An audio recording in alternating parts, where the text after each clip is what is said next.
right to the source and ask the horse. He'll give you the answer that you endorse. He's always on a steady course. Talk to Mr. Ed.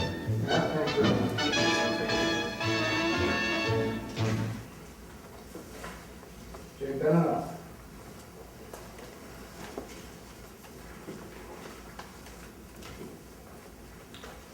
Good evening. My name is Benanov, and I know this seems like a bad council or county board meeting for some of you, but I apologize for keeping here at this late. Same from our standpoint. Except for No.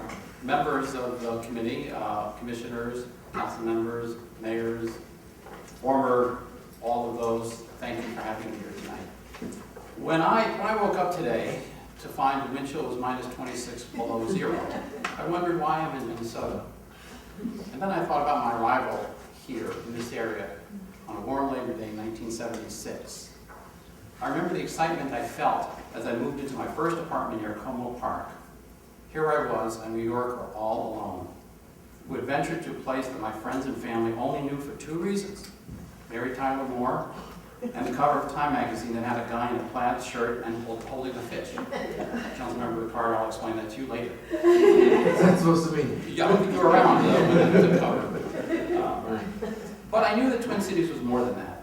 I was moving to a place that held out the promise of high quality of life, great educational and cultural opportunities, a reliable workforce, a region where economic opportunities were plentiful, and a sense that the future held enormous potential.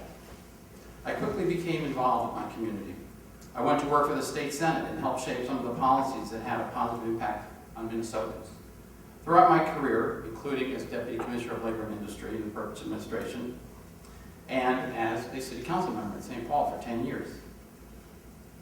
I worked cooperatively with business, labor, and neighborhood leaders on issues that created sustainable and real economic development opportunities for our region.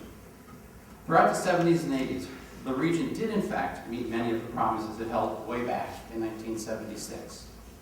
Yet somewhere along the way, the world changed, and we did not respond as fast or as nimbly as we should have. Certainly we have much to be proud of. Our human capital is superior to that of most regions. We have great cities and parks, yet we know that to improve on the quality of life, we must attract new employers and be an attractive place for current employers to expand. Other regions of the country are designing high-quality, livable communities with investments in transportation and transit, and implementing land use and housing policies that support their vision. We need to do the same. I believe I can be a part of this discussion. I'm confident I can be a part of this discussion. I believe my strength as a Met Council member is my passion for creating sustainable economic opportunities and livable communities. And my track record in doing that proves that. Here are just some of the issues I worked on while on the St. Paul City Council. I was the chief author of the affordable housing policy in St. Paul, which requires 30% of all units subsidized by government to be affordable. I worked on the overhaul of the zoning ordinances, which introduced transit-oriented development and traditional neighborhood zoning. Really a sexy issue, zoning, let me tell you.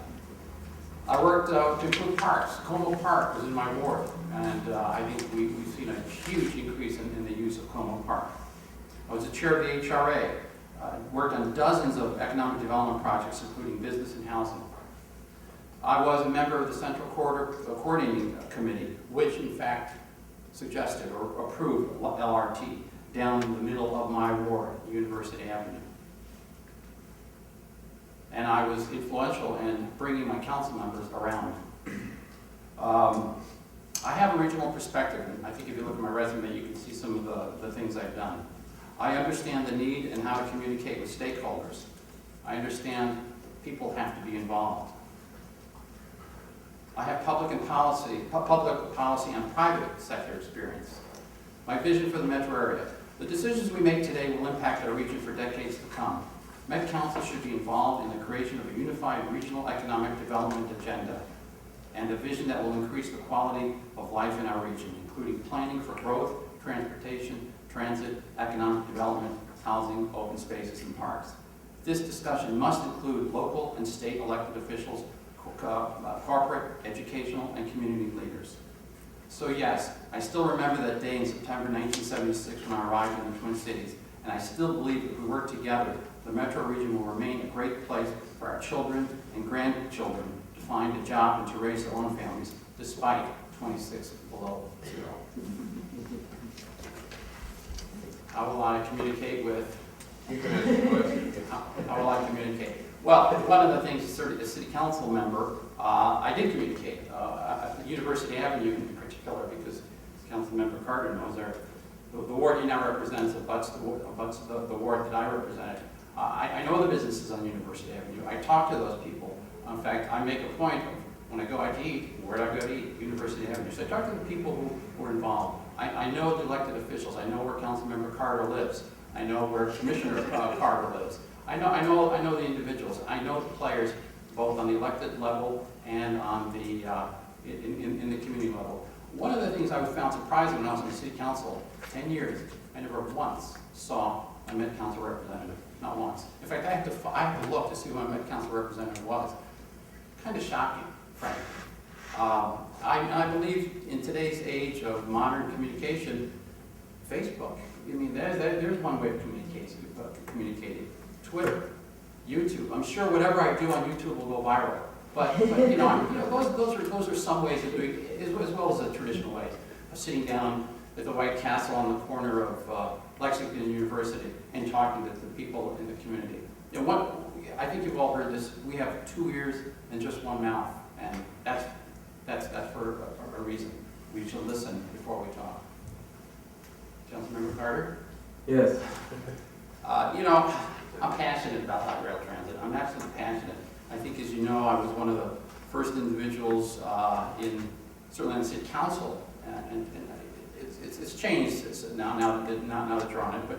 But I believe that the city of St. Paul needs to work with businesses along the avenue.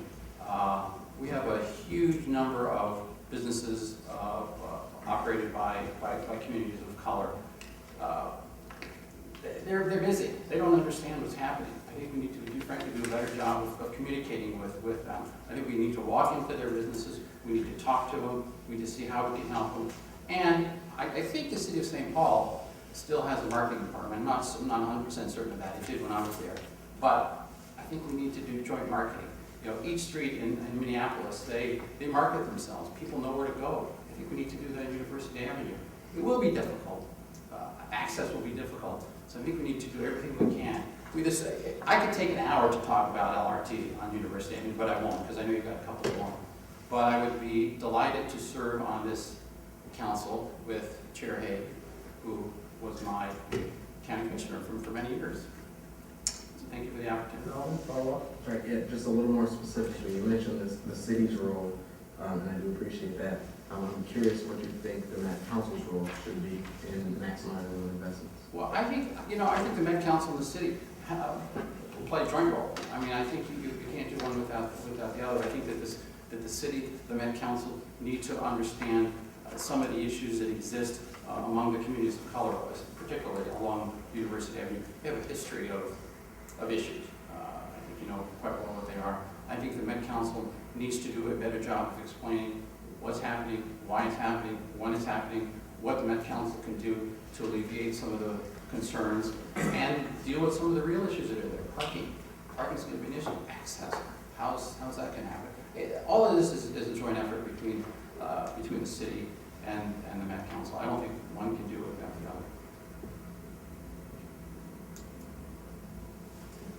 other. Good. Thank you very much. Thanks.